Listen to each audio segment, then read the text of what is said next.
Pagka po nagpunta kayo ng center, parang feeling, ang layo-layo. Pero po once na pumasok po kayo, iba na yung feeling. Aayawin nyo nang umalis. Ganyan kagaan. Kasi pag nandun ka sa center, parang wala kang problema.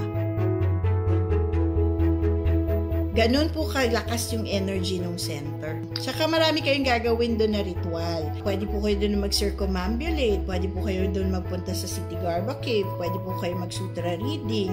Pagka po nandun kayo, you do the morning offerings, no? Ang pag-offer po ng water bowl sa mga Buddha, napaka auspicious po yan, ha? Parang you're offering, so much in just one day. Tapos po, nakakapag-incense kayo, nakakapag-meditate ka.